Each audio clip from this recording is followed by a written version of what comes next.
अहम एकः, मी एक आहे. निर्ममः, ममतेने रहित आहे.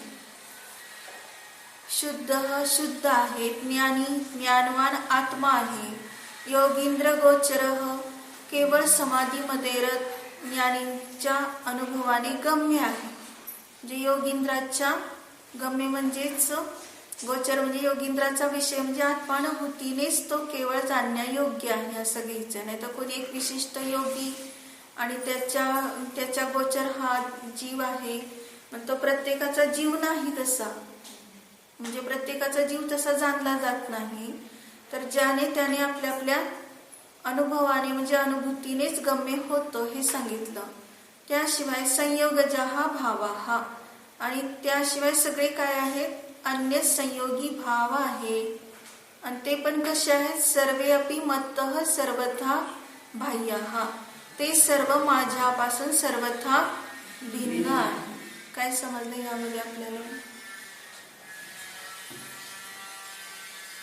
पहिल्यांदा ह्या श्लोकामध्ये जीव कसा आहे हे लक्षण सांगितलं. काय सांगितलं लक्षण? ज्ञानी आहे सांगितलं. ज्ञानी आहे म्हणजे ज्ञान गुणाने सहित आहे. आणखीन काय सांगितलं? मी एक आहे. मग एक आहे सांगताना काय तिथं घटवायचंय? आजपर्यंत ह्या जीवाच्या स्वरूपामध्ये त्याने आपलं एकत्व पाहिलं नाही. म्हणजे कुठली गाथा सांगितली समयसार मधली?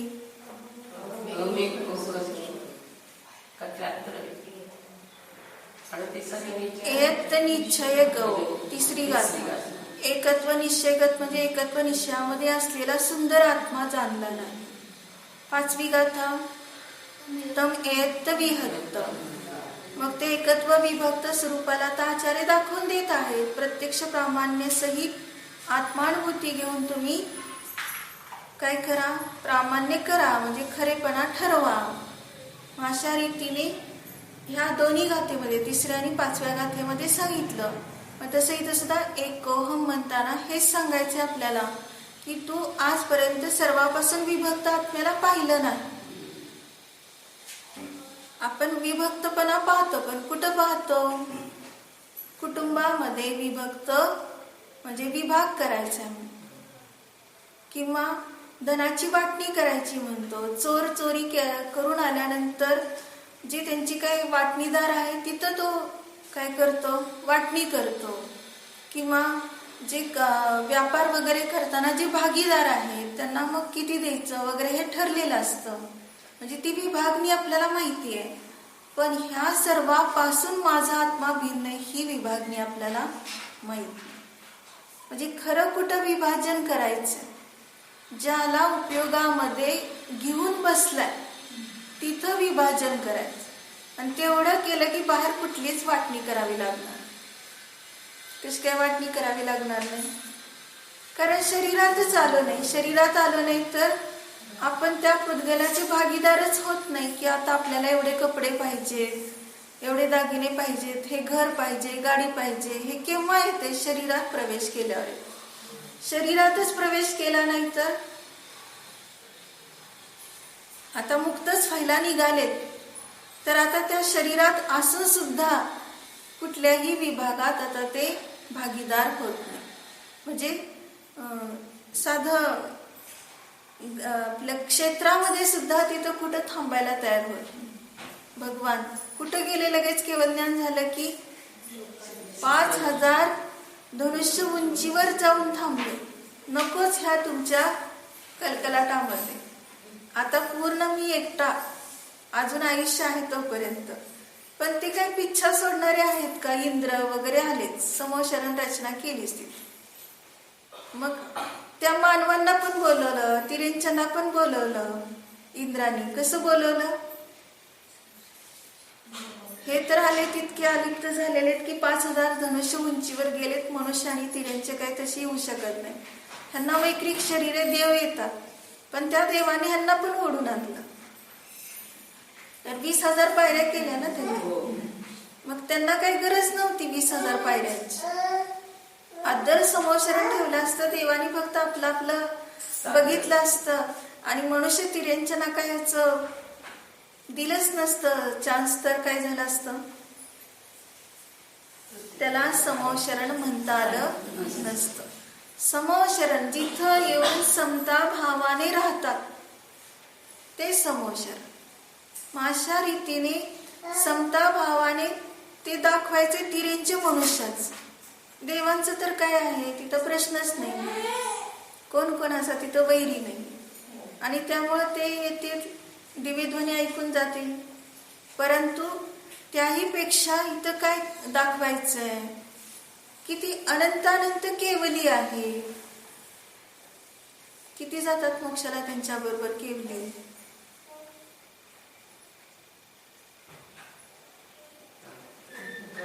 जेवढे काय त्यांचं त्या क्षेत्रामध्ये नियत संख्या आहे तेवढे जातात. मग अनंतानंत केवली का म्हटलं? शिखरजीला गेल्यावर म्हणतो की इथं फक्त 24 तीर्थंकर नाहीत, अनंतानंत केवली आहे मोक्षाला गेलेले. तर प्रत्येक तीर्थंकराच्या वेळेस किंवा अन्य वेळेला सुद्धा जे गेलेले आहेत ते सगळे मिळून किती झाले? म्हणजे सामान्य केवली त्यात आहेत, त्यांचं अस्तित्व दाखवायचे त्या ठिकाणी. अशा रीतीने काय सांगितलं, सांगायचं प्रयोजन काय आहे? किती जरी असू देत, तिऱ्यांचे येऊ देत, मनुष्य येऊ देत, केवली असू देत, त्यागी प्रती कोणी असेल, सगळ्यांना तिथं जायला संधी आहे. परंतु तिथं जाऊन जर भाव केले नाही समतेचे, एकोमचे, तर काय होणार आहे? परत कोणतं क्षेत्र राहणार? एवढं विशुद्ध परिणामाला निमित्त कारण कोण ठरलंय? केवली भगवंतांचं पादमूल. आणि तिथं जाऊन सुद्धा आपण जर शैक सम्य दर्शन केलं नाही, रिकामीच राहिलो की नाही? ह्यातल्या कुठल्या पुरुषांनी किंवा स्त्रियांनी शैक सम्य दर्शन करून आलेत का? नाही. कारण हे कशाचं प्रतीक आहे? शैक सम्य दर्शन केलं नाही, पंचम काळात आलं ना जन्माला, मिथ्यात्व सहित, म्हणजे क्षयिक सम्य दर्शन केलं नाही. मग समोशरणात आपण गेलो होतो की नव्हतो? मग एवढं आपल्याला उत्कृष्ट साधन असताना सुद्धा आपण एकोमचं चिंतन केलं नाही, निर्मल परिणतीला केलं नाही. योगींद्र गोचर म्हटलं, आपल्या आत्म्याचा अनुभव. योगींद्र म्हणजे कोण? योगी मनुष्य एक नाही घ्यायचा. योगामध्ये जो इंद्र आहे, मन वचन कायेला स्वतःच्या स्वभावात केंद्रित करायला तो इंद्र म्हणजे मुख्य आहे, असा त्याचा विषय होतो. म्हणजे जो स्वभावाला जाणतो तो हा आत्मा जाणीवीत येतो. म्हणून कसे की भगवान तर आपलं मुख प्रदर्शन करूनच दाखवून देत आहे की आता मला कशाची वाटणी नकोय तुमच्या. क्षेत्राची पण नाही, द्रव्याची पण नाही, कालाची पण नाही आणि भावाची पण. मी माझ्या द्रव्य क्षेत्र काल भावामध्ये आहे. द्रव्याची वाटणी म्हणजे काय? या ठिकाणी आता तुमच्या ह्या संसारात येऊन एवढं सुद्धा काही एक परमाणू मात्रही ग्रहण करत. मुनी झाल्यानंतर कुठल्या ह्याच्यात वाटणी करायला येतात? हे तर केवली आहे, पण मुनी झाल्यावर कुठली वाटणी करायला येतात? येतात की नाही येत? आहाराला येतात, आहार ग्रहण करून जातात, आले ना तेवढं. ते श्रद्धेतून नाहीये, पण जोपर्यंत कार्य चाललंय तोपर्यंत सगळ्याची विभागणी चालली. क्षेत्राची चालली, द्रव्याची चालली आहे, कालाची चालली आहे. कालाची कशी चालली? द्रव्य क्षेत्र कळतंय, एवढ्या जागेत माझं घर क्षेत्र झालं. द्रव्य म्हणजे माझं एवढं धन. आणि काल म्हणजे काय? कालाच्या अपेक्षेने कुठं विभागणी होती? जेवढे दिवस आहेत तोपर्यंत आयु. म्हणजे त्याची नोंद होते ना तिथं की हा, म्हणजे लगेच नोंद कुठं झाली? मोक्षाला चाललं तरी काही गुपचूप जात का? गुपचूप जात नाही, लगेच इंद्र डमडम करायला येतातच की. निर्वाण कल्याणिक महोत्सव करायला येतात. म्हणजे काय झालं? कोणालाही कळलं नाही निर्वाणाला गेलेलं, मनुष्याला कळत नाही, पण इंद्र काय करतो? लगेच तिथं महोत्सव करतो. भगवान मोक्षाला गेले. म्हणजे कमी झाला एक ह्याच्यात. मग आता इथं क्षेत्रात पण येणार नाहीत, पुन्हा कुठल्या द्रव्यात पण येणार नाही, परमाणूंच्या ह्याच्या महास्कंदात इथल्या तरी राहणार नाही.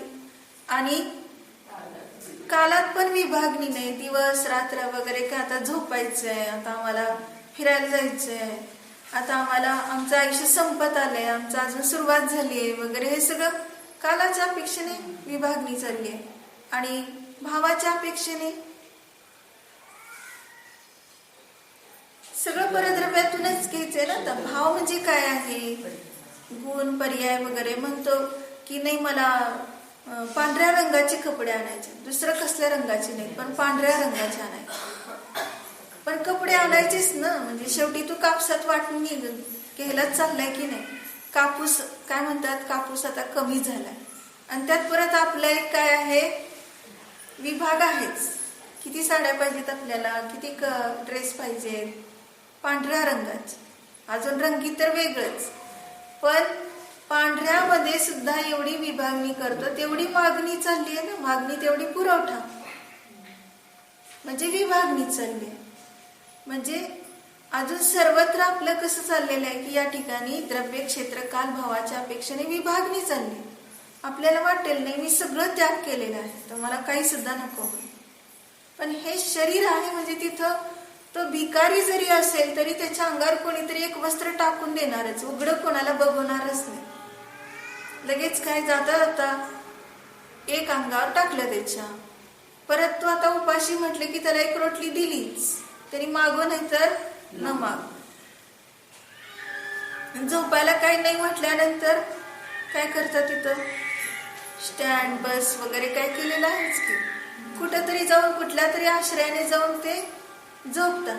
म्हणजे सगळीकडे विभागणी सगळ्याची चालली विभावामध्ये. म्हणून एकच वाक्य किती चांगलं घेतलं ना पूजेमध्ये, तुम सादानी क्या कोई हो जग को देवी जग की विद्या. म्हणजे तर काय दान वेगळं काय करायचंय का भगवंतांना, फक्त जी वस्तू ज्यामध्ये आहे ती त्याच्या स्वरूपाने आहे आणि ती माझ्या स्वरूपाने नाही, एवढाच फक्त निर्णय करायचा. आणि तो कसा ठोस थोड्या वेळा करता नाही, पूर्ण रूपाने. केवली भगवान आता कुठे, परत कधी पुनरागमन होणारच नाही त्यांचं. संसारात कधीच आता वस्त्र घालायला येणार नाही, मातेच्या गर्भात येणार नाही. किती परिग्रह कमी झाला त्यांचा. पुन्हा गर्भात येणार नाही, पुन्हा जन्म घेणार नाही आणि पुन्हा दीक्षा पण घेणार नाही. पुन्हा दीक्षा घ्यायची म्हणजे काय झालं, जन्म मरण तर आहेच, पण परत पिंचिक मंडूला आलंच नाही, परिग्रहालाच परत. म्हणजे कुठेतरी विभागणी आली. आता सगळे संपलंय, कदानी झाले की काही सुद्धा घ्यायचं नाही, काही सुद्धा द्यायचं नाही, काहीच राहिलं नाही. म्हणून पुन्हा दीक्षा घेणार नाही आणि पुन्हा केवळ ज्ञान होणार नाही. एकदाच आता झाले ना, पुन्हा आता क्षेक्षम ज्ञानात येणार नाही. त्यामुळे पुन्हा केवळ ज्ञान प्राप्त करण्याचा प्रयत्न नाहीच. आणि निर्वाण कल्याण म्हणजे पुन्हा मरण कधी करणार. म्हणजे काय झालं,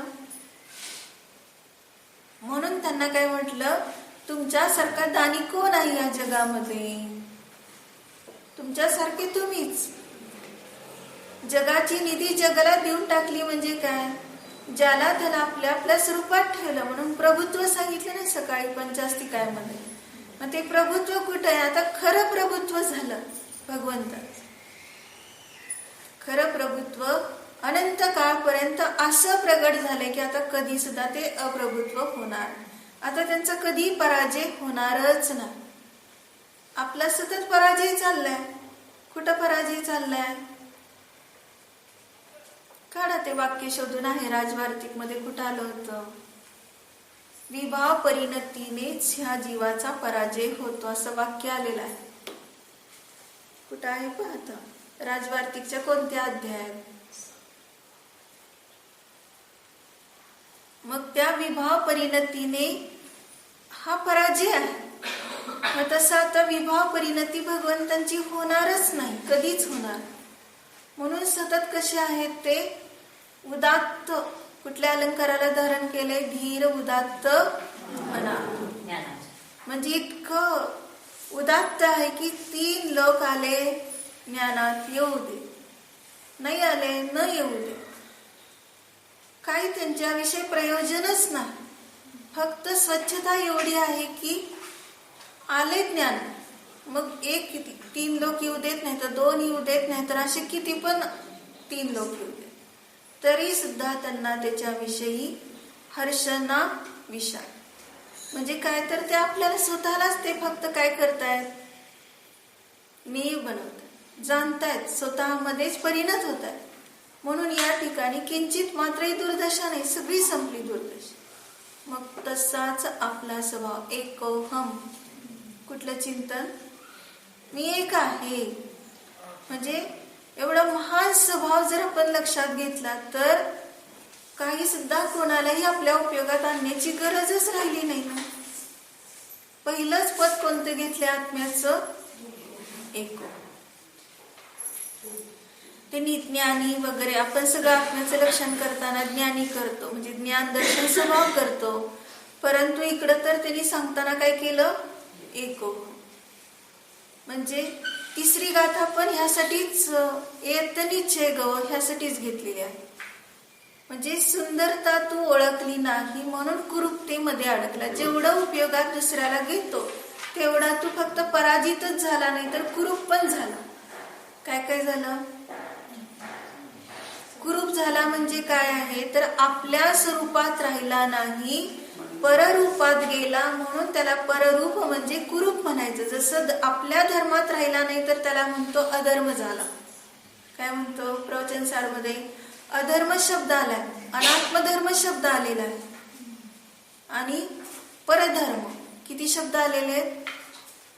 परद्रव्याचे जेवढे धर्म आहेत ते अनात्मधर्म आहेत, परधर्म आहेत आणि अधर्म आहे. आणि आपण आता धर्म करतोय की अधर्म करतोय? सगळं लक्षात घेण्यासारखं आहे. 24 तास धर्म चाललाय की अधर्म चाललाय? अधर्मच चाललाय सगळं. कारण सारखं खाणं पिणं उठणं बसणं चालणं बोलणं ह्या क्रियेमध्ये इतका तो रमलेला आहे की हे माझंच आहे सगळं असं विचार कर. म्हणतो बघा मी किती सुंदर बोलतो, मी किती छान चालतो. म्हणजे अधर्म. अधर्म करण्यात त्याला आनंद वाटतो.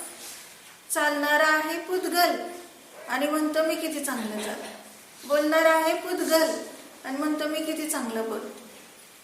म्हणजे अधर्मात आनंद चालला. म्हणजे साधा आपण पूजा करताना सुद्धा काय करतो? असे हात करतो. असे हात करताना धर्म झालं की अधर्म झालं?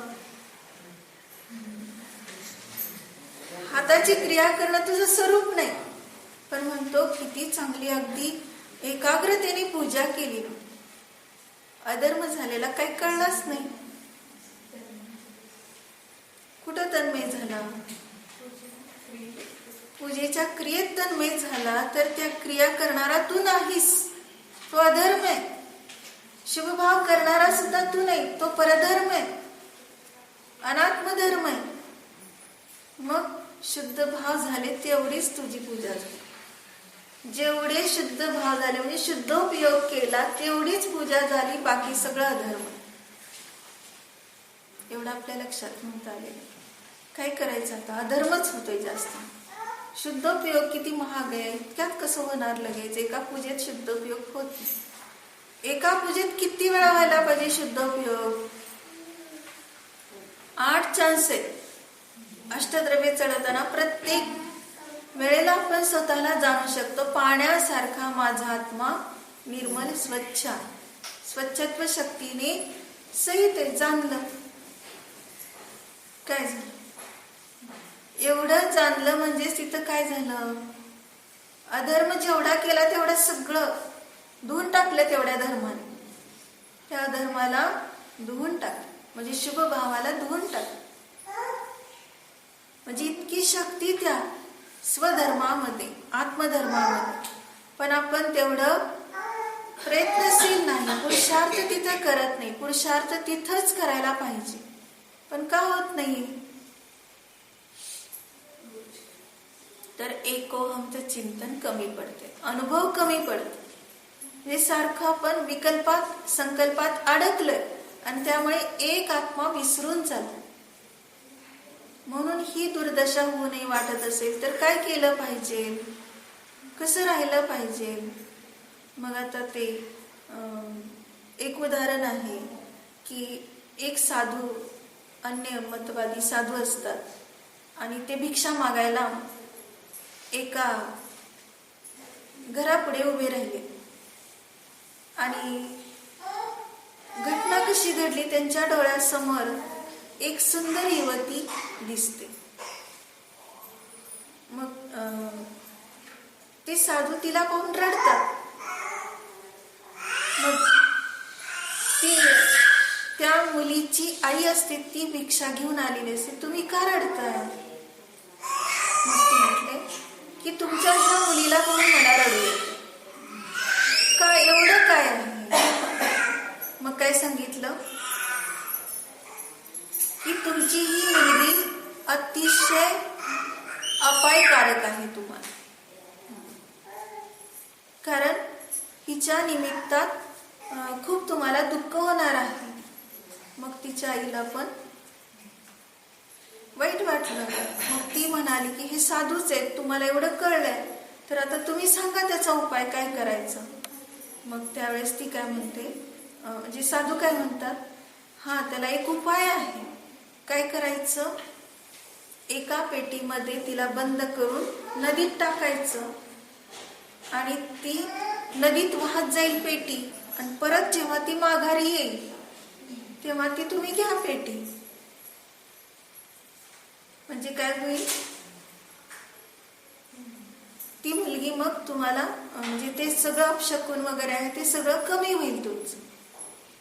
मग त्यांनी काय केलं, लगेच हा उपाय करून टाकला. परत मिळणारच आहे आपल्याला ती मुलगी, फक्त नदीत सोडून द्यायची आहे आणि ती परत प्रवाहाच्या दिशेने वळून येणारच आहे. ह्या विचाराने त्यांनी नदीत बंद करून टाकली.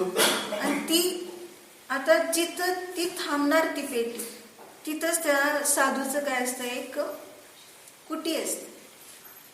आणि मग त्या ठिकाणी त्याचे शिष्य असतात. त्या शिष्यानं काय सांगितलेलं असतं, इथे एक पेटी वाहते आणि त्या मी एक विद्या सिद्ध करतोय आणि त्या पेटीमध्ये ती देवी असेल, तर त्याला तुम्ही न उघडता काय करा, तसंच माझ्याकडे वर पोचवा. आणि मग ती थोड्या वेळ, ती विद्या सिद्ध झाल्यानंतर मी पेटी उघडल्यानंतर ती थोड्या वेळ गोंधळ घालणार, आरडाओरडा करणार आणि नंतर शांत होणार. म्हणून ते आरडाओरडा झालं तरी तुम्ही काय यायचं नाही, लक्ष द्यायला सांगितलेलं. मग शिष्य म्हटले ठीक आहे. आणि काय झालं, ती पेटीवर पोहोचवली, पण मध्येच काय झालेलं असतं, आता ती मुलगी कोण आहे, म्हणजे ती पेटी कसली म्हणून उत्सुकतेने उघडून पाहिलेलं असतं. आणि उघडून पाहिल्यावर त्यातनं एक सुंदर राजकुमारी निघते. मग त्यांनी काय केलं, तिला काढून तिच्या जागी माकड घातली. आणि आता हे शिष्याला काही माहित नाही, हे मध्येच कोणीतरी केलेलं आहे. आणि ज्या वेळेस आता ती पेटी शिष्य देतात वर साधूकडे पोहोचवतात, त्यावेळेस साधूने जसं सांगितलेलं असतं तसं शिष्य सगळे आज्ञाधारकपणे काय करतात, वर सुद्धा जात नाहीत. परत किती आरडाओरडा झाला तरी काही सुद्धा बघायला येत नाही. कारण का तर पेटी उघडली की माकड आलं, ते इतकं चवताळून आलं की सगळीकडं त्या साधूला ओरबडू लागलं, नखाने वगैरे चव लागलं. आणि हे ओरडतात वाचवा वाचवा म्हणून. आणि शिष्य कशाला येतात, आता आधीच काय सांगितलंय, थोड्या वेळ असा गोंधळ होणारच आहे म्हणून, तरी तुम्ही बघायला यायचं नाही. कोणाची विद्या कोणाला फळली, ज्याची त्यालाच. म्हणजे त्यांनी फसवणूक केली ना त्या स्त्रीची. ती सुंदर रूप पाहिलं की अशा रीतीने मायाचारी करून स्वतःला मिळवण्यासाठी केलं, किती दंडबंद केले. शेवटी काय मिळालं त्याच्यामध्ये त्याला, माकड आणि ओरबडणं आणि शेवटी गतप्राण. मग ही त्याची दुर्दशा नसून कोणाची आहे, आपलीच आहे, म्हणजे आपण सुद्धा एक कोहम मध्ये राहत नाही. जसं त्या मुलीला पाहून तो मोहित झाला साधू असं सुद्धा. मग तसं आम्ही सुद्धा काय करतो, बाहेरच्या द्रव्याचं आकर्षण आहे म्हणून आचार्यांनी पहिला शब्द घातला एको. काय सांगितलं, कुठं कुठं आलेत समयसारमध्ये एकोम शब्द, अहम एको 38 गात. अजून कुठं आलंय,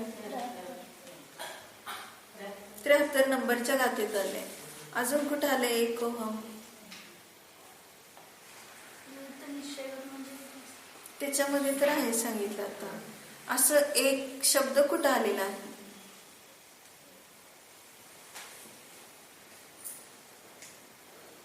36व्या गाथेत काय आलं, बुज्जदी ओ ओ ग एव अहमी. 36-37. मी फक्त जाणणारा एक उपयोग स्वरूप आत्मा. किती ठिकाणी एक शब्द आले. मग कारक चक्राने उत्तीर्ण झालेलं, कारक चक्र म्हणजे आपल्याला ह्याच्या मागे श्लोक गेलेला होता की अभिन्न षटकारकामध्येच इथं लावलंय. आत्म्याला आत्म्यामध्येच ध्यान करतो. आत्माच ध्यान आहे, आत्माच ध्येय आहे. आणि हे सर्व बाहेरचे भिन्न षटकारक आपले नाहीत. मग तसंच इथं पण काय सांगितलं की संपूर्ण षटकारकाने रहित असा आत्मा जसा आहे तसाच, असं एक शब्दाने ग्रहण केलं. म्हणून याच्यातनं सिद्ध काय झालं की मी म्हणजे कर्ता नाही, मी म्हणजे कर्म नाही, मी म्हणजे करण नाही, मी म्हणजे संप्रदान नाही, म्हणजे चतुर्थी नाही, कोणासाठी नाही, कोणापासून होत नाही आणि कोणाच्या आधाराने नाही. म्हणजे अशा रीतीने मी जसा आहे तसाच. लगेच 6वी गाथा लावायची, समयसार मधली 6वी गाथा. मग हे सगळं समजून आपल्या जीवनात उपयोग पटकन असा करायचा. काय उपयोग करायचा की एकोहम, पुढे काय सांगितलं, निर्मल आहे, निर्मम आहे आणि शुद्ध आहे. निर्मम तर मागच्या श्लोकात आपण पाहिलेलं होतं. आणि निर्मल म्हणजे कसं आहे, शुद्ध म्हणजे काय, दोन समानच झाले की नाही. मलरहित निर्मल आणि शुद्ध म्हणजे अशुद्धतेने रहित शुद्ध. मग आता दोन्हीत फरक काय करायचा, निर्मल म्हणजे काय घ्यायचं आणि शुद्ध म्हणजे काय घ्यायचं. तर आपण नेहमी घेतो की नाही, द्रव्य कर्म भाव कर्म आणि न कर्माच्या मलाने रहित असा निर्मल आहे. अंग प्रविष्ट की अंगबाह्य, अंगबाह्य झालं ना. कर्माने रहित सांगितलं की अंगबाह्य झालं. मग शुद्ध कसं आहे, शुद्ध अंग प्रविष्ट आहे की अंगबाह्य आहे,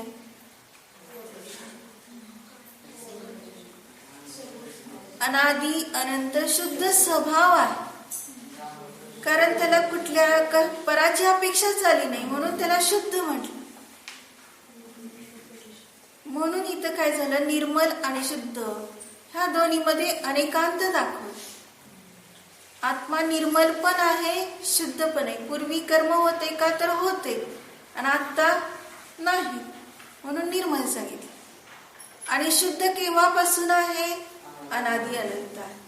म्हणजे अनादि अनंत शक्ती दाखवली शुद्ध, आणि आता पर्याय शुद्ध झाला, निर्मल सांगितलं. म्हणजे पूर्वी मलसहित होत. म्हणजे याच्यातून पण काय दाखवलं, अस्ति आणि नास्ती धर्म दाखवला. नास्ती धर्मातून कथन केलं तर निर्मल, अस्ति धर्मातून कथन केलं तर शुद्ध. मग हे दोन्ही आपल्याला आवश्यक आहे. परस्पर विरोधी धर्म आहेत, अस्ति नास्ती, तरी दोन्ही कसे आहेत, महत्वपूर्ण आहेत. जर अस्तिचा एकांत केला तर सगळ्याची अस्ति आपल्यामध्ये येऊन बसेल. मग किती भारी होईल. आधीच कल्पना करून भारी झालाय आणि त्यात परत खरोखरच जर अस्तित्व आलं सगळ्यांचं तर मग काय विचार आले. ती वस्तू सगळं अस्थिरूपाने झाली तर अभाव काहीच नाही ना. मग मुक्तीची व्यवस्था नाही, कशाचीच व्यवस्था होणार. म्हणून नास्ती धर्म पण किती परिपूर्ण, म्हणजे किती महत्वपूर्ण आहे. म्हणजे ज्या वेळेस आपण जेवायला बसतो त्यावेळेला आपल्याला जास्त नास्ती धर्म लागतो की आस्ती धर्म लागतो? मौन आहे आपल्याला, जेवायला बसलंय, जास्त नास्ती धर्माचा प्रयोग करतो की आस्ती धर्माचा प्रयोग करतो?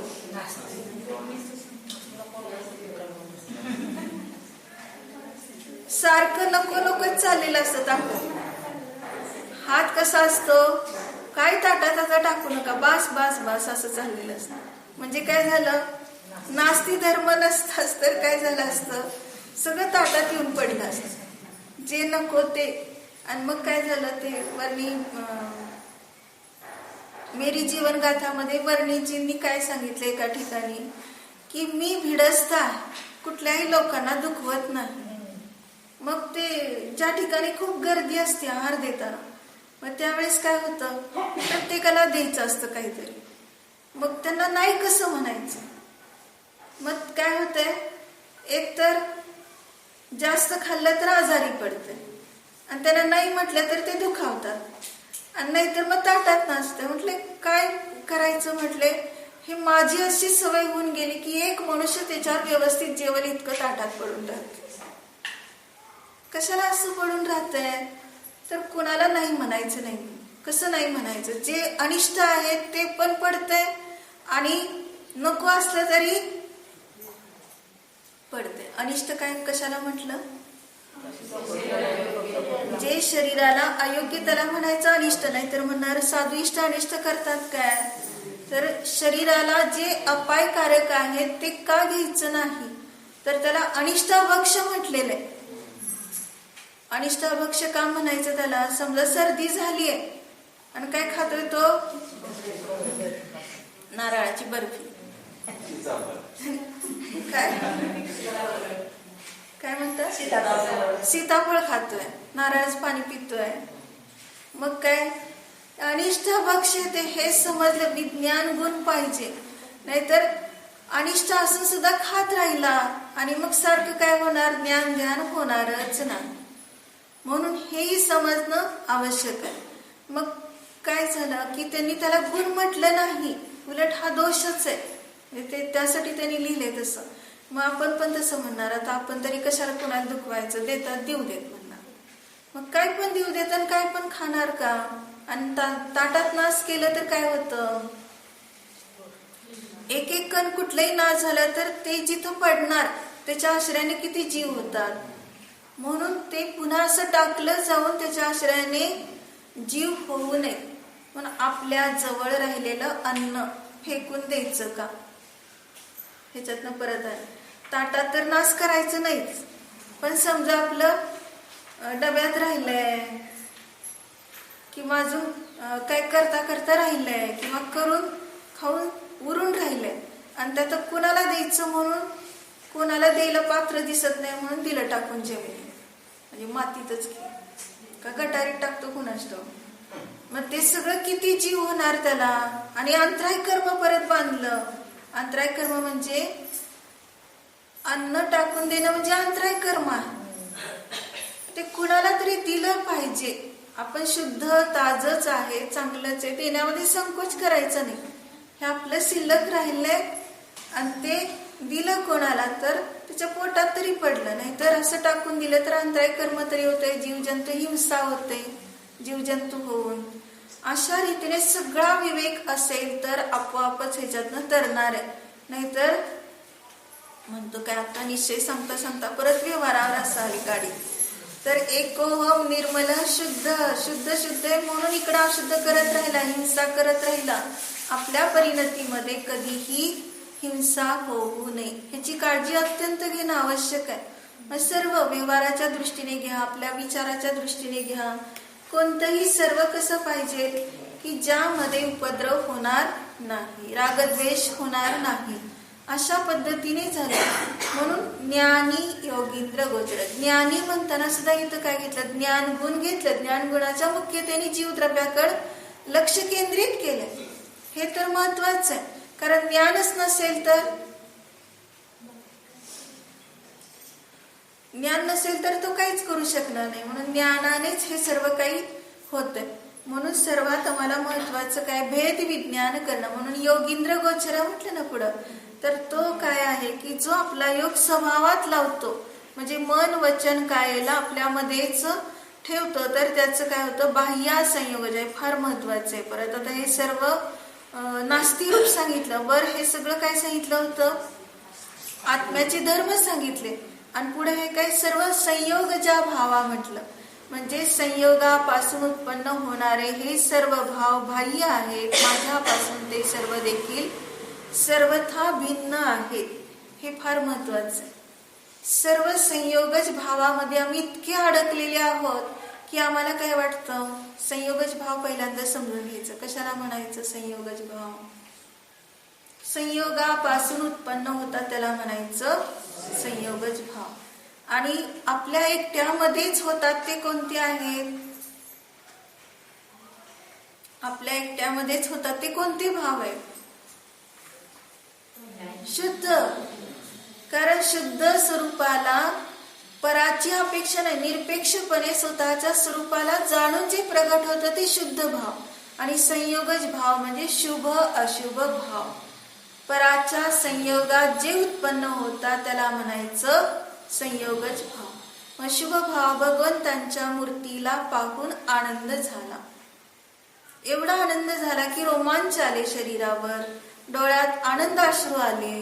एवढं सगळं करत असताना परत जय भगवान म्हणून काय केलं, भगवंतासारखा मी आहे लगेच स्वतःला जाणलं. आता संयोगच राहिला नाही, तिथं भगवान भक्त हा भेदच राहिला नाही. मग तो शुद्ध भाव झाला. आणि ते भगवान आहेत, मी भक्त आहे, मी नमस्कार करतो, म्हणजे मी वंदन करणारा, ते वंद्य आहेत, वंदना करण्यायोग्य आहेत. तर अशा रीतीने हे संयोगच भाव जोपर्यंत, म्हणजे ह्याला काय म्हटलं, द्वैत नमस्कार, तोपर्यंत काय आहे, तोपर्यंत सविकल्प आहे. निर्विकल्पाचा आम्हाला अभ्यास करायचा. मग शुभ भाव हे सगळ्यात हे जिनवाणीवरून निर्णय करतो. मग जिनवाणी सुद्धा काय झालं, संयोग. मग त्या संयोगापासून उत्पन्न होणारे भाव शुभ भाव. म्हणजे आम्हाला कळलं खूप चांगलं आहे, जिनवाणी आम्ही खरोखर भाग्यवान आहोत, जैन धर्मात जन्माला आलो. सगळं संयोगच भाव आहे. ह्याच्या पुढे जाऊन तू प्रगती कर, स्वभावाला जा, तर फायदा होणार. काय केलं की म्हणतो नाही, शिखरजीला गेलो पण वंदना केली नाही. का केली नाही? तो शिखरजीला एवढ्या लांब गेलो की फक्त 6 किलोमीटर वर गेलं नाही म्हणून काय झालं, वर जायला किती लागतंय, 6 किलो. मग 6 किलोमीटर फक्त गेलो नाही, पण किती किलोमीटर गेलो इथून, काय मोजलं, इथून अंतर मोजलं शिखरजी पर्यंत. एवढं लांब गेलो, झालं की आमचं आता सगळं धर्म झाला चांगला. तिथपर्यंत जाऊन जर तू वरच गेला नाही, ज्याच्यासाठी गेला तिथंच गेला नाही, तर काय उपयोग आहे?